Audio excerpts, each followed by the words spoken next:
Maintenant, il faudrait voir entre les évasions fiscales, les rémunérations des actionnaires, les intérêts de 12% sur des dettes qui sont justifiées. On a voulu aider ceux-là qui après nous prêtent de l'argent et nous demandent du 12%. Je veux dire, est-ce que l'ennemi, ce sont les fonctionnaires européens, avoir la manne, entre guillemets, le montant d'argent que ça représente? Maintenant, une dernière chose, si je peux faire un lien avec ça, c'est que dans le modèle économique allemand, les écarts salariaux, donc entre les bas et les hauts salaires, sont passés de 3,5 à 4,5 en 10 ans. Donc ce modèle économique allemand contribue aussi à, si pas augmenter les hauts salaires, en tout cas faire pression sur les moyens et les bas salaires, de telle manière à accroître l'écart entre les revenus des gens. Donc effectivement, on ne va pas tirer de la même manière sur les travailleurs avec des bas salaires, sur les chômeurs, sur les pensionnés et sur les travailleurs qui ont des hauts revenus. Les attaques ne sont pas les mêmes et donc la politique est assez claire et va, à mon sens, tout à fait dans un sens logique, enfin pas logique, illogique même économiquement et surtout illogique socialement parce que le résultat c'est que à un moment il va y avoir une telle pression de la base que ce qui se passe en Grèce pour le moment, les gens ne peuvent plus accepter la moindre diminution de quoi que ce soit. Mais ce qu'il y a, c'est que ici, le pacte pour l'euro concerne les pays de la zone euro, plus les pays signataires qui le font par choix. Mais les autres mesures, la gouvernance économique et le pacte de stabilité, concernent tous les pays européens.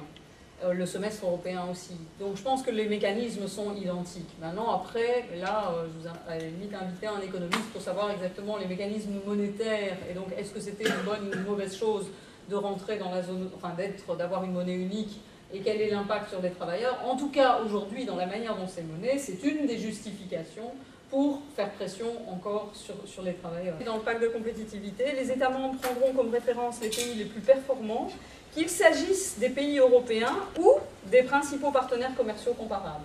Donc ils rajoutent le comparable, mais effectivement le glissement est évident. Donc on va s'aligner, donc c'est tiré vers le bas. On a tiré vers le bas au maximum les pays du Sud, maintenant on veut tirer faire la même stratégie au Nord.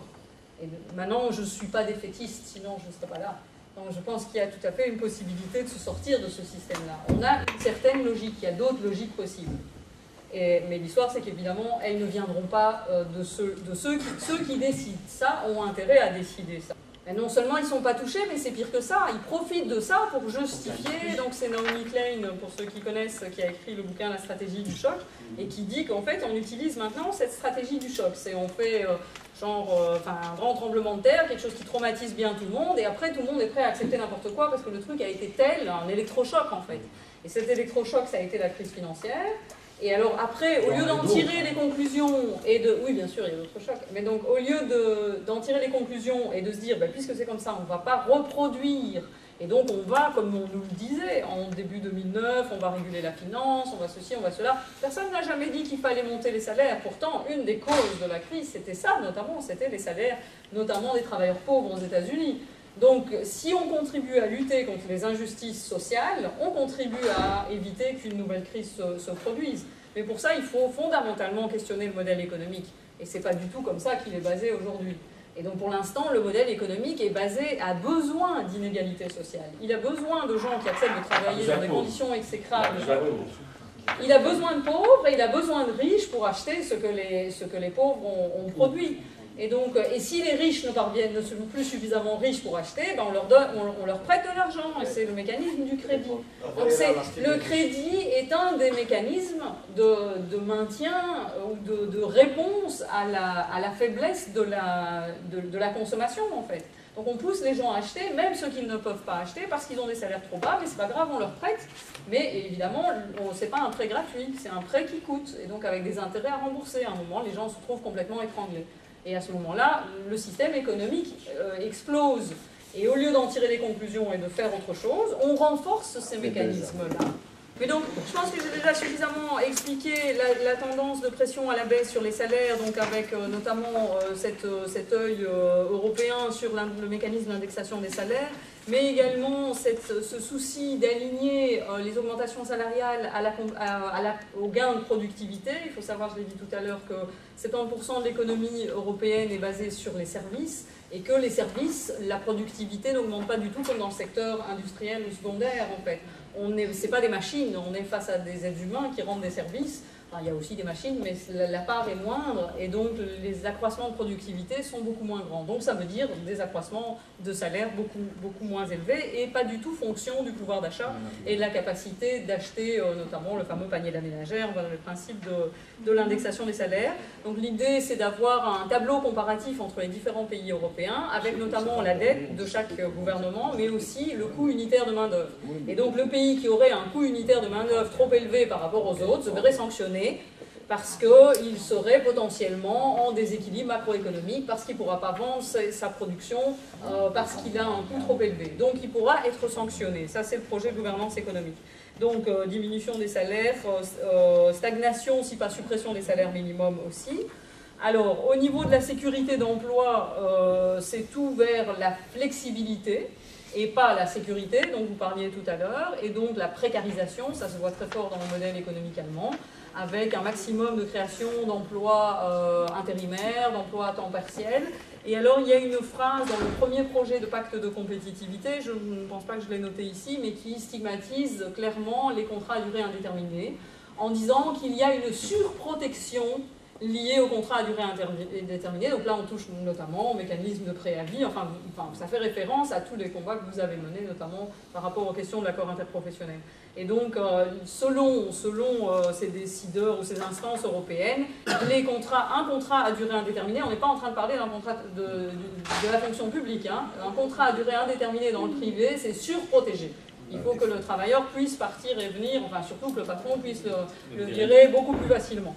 Par ailleurs, il y a aussi, il parle, et là ça c'est la phrase, je l'ai noté, ouvrir davantage des secteurs protégés, notamment dans le secteur des services et du commerce de détail, afin de renforcer la concurrence. Donc il n'y a qu'une seule logique, c'est la concurrence, et pas du tout la coopération. Et donc très concrètement, par exemple, pour le secteur de la grande distribution, ça veut dire que là, les pays où on interdit où on interdit ou alors on a des salaires majorés quand on travaille le dimanche, eh bien ce sera plus possible. Donc ce qui pourrait être obtenu par le combat d'un secteur dans un pays serait complètement détricoté au niveau européen par un alignement par le bas en fait. Et donc là, à ce moment-là, même si dans le secteur les travailleurs et les syndicats sont forts et qu'ils obtiennent quelque chose au niveau national, en comparaison avec les autres pays, ça ne tiendra pas et le gouvernement sera sanctionné et donc lui-même fera pression sur les syndicats et sur les travailleurs en justifiant que sinon il va se faire sanctionner. Voilà, et donc renforcer le marché du travail et favoriser la flex-sécurité, ben donc c'est la flexibilité. Au niveau du temps de travail, Oliver parlait des horaires, ici il ne parle pas tellement des horaires, donc de la manière dont on organise le temps de travail, mais plus du nombre d'heures par semaine. Donc si on pourrait rêver, et même plus que rêver, revendiquer une réduction du temps de travail, ici on est dans un mécanisme tout à fait inverse, puisque l'idée c'est d'augmenter le temps de travail pour être plus compétitif. C'est assez clairement ça qui est dit. Augmenter le temps de travail, c'est à la fois augmenter le nombre d'heures par semaine, mais c'est aussi augmenter la durée de la carrière et faire sauter, et ça c'est dans les recommandations de la Commission européenne à la Belgique, c'est faire sauter les mécanismes de départ anticipé à la pension. Donc ça sont clairement une des mesures qui est visée.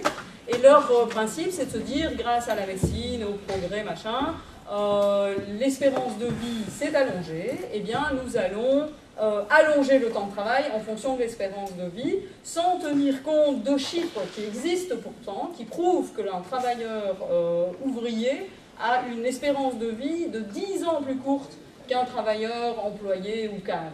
L'esprit, c'est d'assurer la viabilité des retraites, des soins de santé, des prestations sociales. Mais donc en fait, le fait n'est pas de se dire il faut faire en sorte que tout le monde ait droit à une couverture sociale correcte et sanitaire correcte. Mais l'idée, c'est le budget, le budget, le budget. Donc dépensons le moins d'argent. Donc le Portugal, notamment, qui a raboté dans ses budgets éducation et santé, a été applaudi par la Commission européenne. Bravo, vous avez diminué vos dépenses, c'est très bien. Qu'il y ait plus de gens qui soient précaires et qui n'aient pas accès aux soins de santé, ça, c'est pas le problème de la Commission.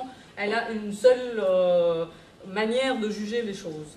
Et les coupes sont telles que, par exemple, en Grèce, maintenant, dans les universités, il y a des coupures, il y a des pannes d'électricité parce qu'il n'y a plus assez de sous. L'université n'a plus d'argent pour payer l'électricité. Mais le projet de gouvernance économique, c'est 6 textes législatifs qui sont proposés au niveau, maintenant, qui vont être débattus donc, le 23 juin au Parlement européen. Et là, l'idée, c'est d'avoir un contrôle sur les budgets des États, à la fois les déficits des États, les dettes des États, mais aussi d'avoir une vision, comment dire, qui vise à prévenir des déséquilibres macroéconomiques et qui permettrait notamment à la Commission et au Conseil européen de sanctionner, c'est là ce qui est neuf, de sanctionner les États qui ne respecteraient pas les consignes qu'on leur a données. Donc ici, la Belgique a reçu des consignes de la Commission européenne dans le cadre du semestre européen. Maintenant, elle peut encore les contourner si on avait un pouvoir politique fort et qui se préoccupe des questions sociales. On pourrait très bien imaginer d'avoir des politiques qui, contrairement à notre ministre du Budget qui dit c'est vrai que les allocations de chômage, quand même, ça nourrit la paresse, on pourrait imaginer d'avoir une résistance à ça. La réalité, c'est que maintenant, si le projet de gouvernance économique est voté, les États qui ne respecteront pas les consignes se verront sanctionnés de 0,1 à 0,3% de leur PIB. Voilà. Et donc, avec un mécanisme de sanction qu'on dit semi-automatique. Donc, il y a toujours eu des possibilités, enfin pas toujours, mais depuis certaines directives européennes, la possibilité de sanctionner des États. Mais dans la réalité, il fallait la majorité pour pouvoir les sanctionner. Et donc, dans la réalité, il n'y a pas eu de sanction. Ici, l'idée, c'est d'inverser l'idée de la majorité. Et donc, le principe, c'est un vote à majorité qualifiée inversée. Chaque mot est important. Majorité, ça va, je ne vais pas vous expliquer. Qualifié, ça veut dire en fonction notamment de la population des pays. Donc, ça veut dire les pays où il y a une population plus importante seront plus forts que les pays qui ont une faible population. Donc, vous voyez tout de suite que la Grèce face à la France, ce ne sera pas le même rapport de force. Ça, c'est une première chose. Et inversé, c'est-à-dire qu'un pays qui se verrait décider une sanction peut dire je veux un vote qui lèverait la sanction. Dans les 10 jours ouvrables après la décision de sanction, ce pays doit obtenir une majorité qui serait favorable à la levée de la sanction. Autant dire que personne n'y arrivera. Et donc, il y aura des sanctions. Et si un État persiste, il est sanctionné l'année suivante encore plus. Alors après, on peut dire l'État peut encore faire le choix de ne pas payer, mais je pense que vu les interdépendances de dette notamment, je pense que ça va devenir vraiment compliqué.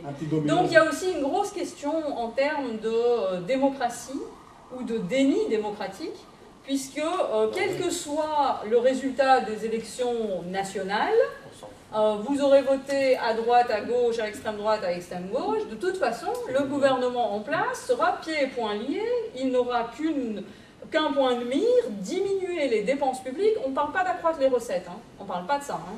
Parce que ça, ce serait possible.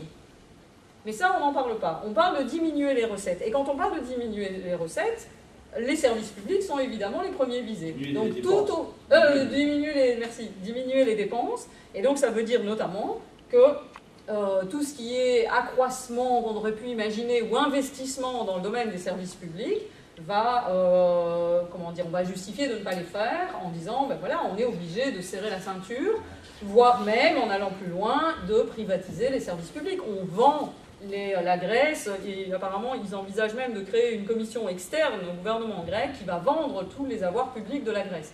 Et donc, je ne sais plus si c'est en Espagne où on parlait d'un aéroport qui en fait va être privatisé pour un montant qui est en fait le montant des recettes annuelles que l'État perçoit grâce à cet aéroport. Donc c'est une logique du court terme et une logique de les privés gèrent de toute façon mieux que le public, alors que la crise financière, donc en fait, si les investissements et les actions entre guillemets, sont rémunérées comme elles sont rémunérées, c'est notamment parce qu'elles prennent, on dit, oui, mais enfin, celui qui met son argent là, il prend des risques. Et parce qu'il prend des risques, il a droit à avoir une rémunération de ce risque. Mais ce qui est hallucinant, c'est quand, pendant la crise financière de 2008, on s'est rendu compte que finalement, il n'avait pris aucun risque. Et donc, quelque part, on pourrait demander la rétrocession de tous les intérêts que les actionnaires ont perçus les 10 ans qui ont précédé, on pourrait dire les 20, ou les 2 ans même, ça, à mon avis, ça ferait déjà un gros montant. Donc ils ont pendant des années investi et été payés parce qu'ils couraient des risques en investissant, ou en n'investissant pas d'ailleurs, hein, aussi le mécanisme de spéculation. Mais alors après, quand le risque s'avère réel, et qu'ils vont pas